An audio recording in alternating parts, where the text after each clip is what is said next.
मेरे चैनल के तमाम व्यूवर्स को सुबह मुबारक।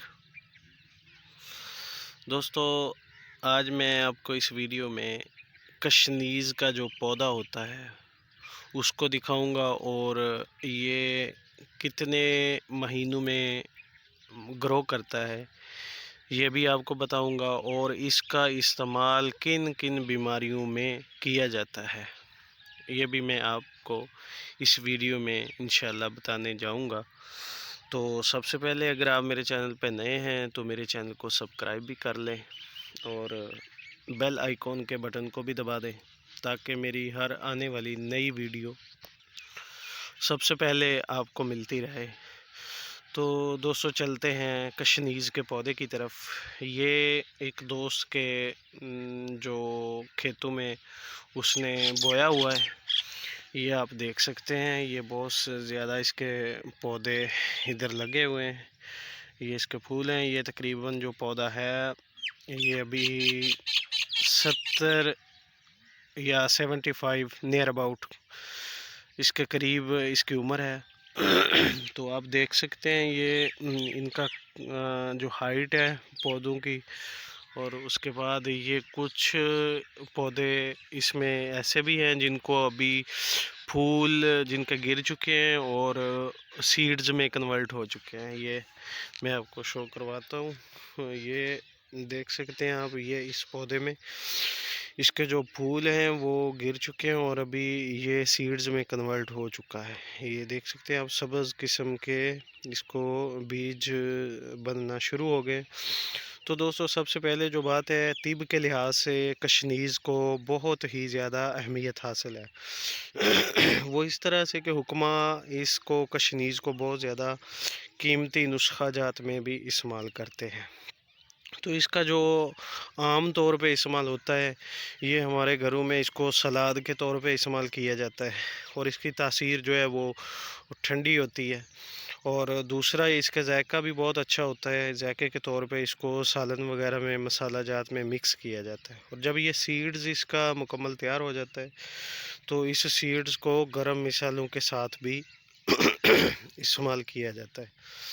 तो दोस्तों, हमने जो ज़िक्र करना है तीब के लिहाज से, तो सबसे पहले जो सब्ज़ धनिया है, सब्ज़ धनिया के पत्ते जो होते हैं वो बीमारी में इस्तेमाल करना उसका बहुत ज़्यादा कारआमद होता है। और उसके लिए उसको किन किन बीमारियों में इस्तेमाल किया जाता है, तो ये बीमारियां जिस तरह आतशक का मसला हो जाता है, जल्दी आतशक होती है, उसमें इसका कतूर के तौर पे इस्तेमाल किया जाता है। ये सब्ज़ धनिया का पानी निकालते हैं। पानी निकालने के बाद कुछ अद्वियात में इसको मिक्स करके तो उसको मरीज़ के जिस्म पे मालिश के तौर पर इस्तेमाल किया जाता है और मरहम भी बनाई जाती है इससे।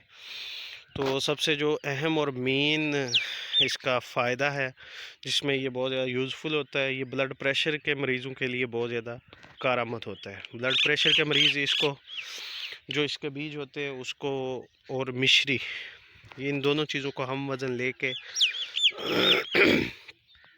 तो इनका पाउडर बना लें।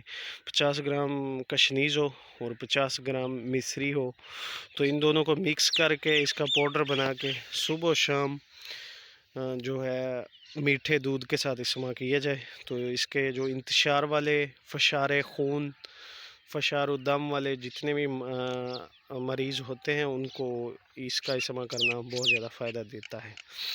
तो दोस्तों, इसके बाद जो सबसे बड़ी बात है, इसके इस्तेमाल में जो एहतियातें, इसका कोई नुकसान वगैरह तो नहीं है तिब के लिहाज से। हाँ, अलबत्ता कोई ज़्यादा खाएगा तो फिर हो सकता है, क्योंकि इसकी मुनासिब मिकदार जो है ये 1 से 3 माशा तक होती है।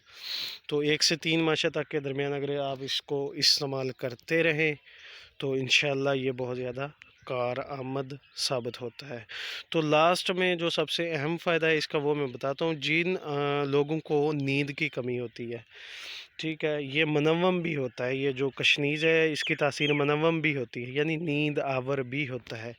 तो इसमें क्या आप करेंगे, इसके सीड्स लेंगे, जो कशनीज़ है इसके जो सीड्स तैयार होते हैं उनको 50 ग्राम ले लेंगे, और खसखस जो मैंने अपने इसी चैनल पे एक वीडियो बनाई है, खसखस का पौधा भी मैंने उधर शो किया है, प्लांट भी, और पप्पी प्लांट्स के नाम से वीडियो बनी हुई है, वो भी आप देख सकते हैं।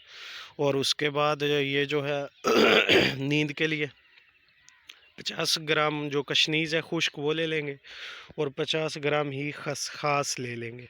इनका पाउडर बना के सुबह शाम जिस मरीज़ को, जिस आदमी को ये नींद की कमी होती है, उसको ये चीज़ें इस्तेमाल करवाई जा सकती हैं। तो वीवर्स, अपना ख्याल रखिएगा और अपने पैरों का ख्याल रखिएगा। जो भी इन लोग इसकी वीडियो को देखते हैं, वो अपने पैरों के साथ इसको ज़रूर शेयर किया करें, ताकि किसी ना किसी बंदे का इससे बहुत ज़्यादा फ़ायदा हो सकता है। तो अपना ख्याल रखिएगा, अपने पैरों का ख्याल रखिएगा। तब तक चाहते हैं इजाज़त। अल्लाह हाफिज़।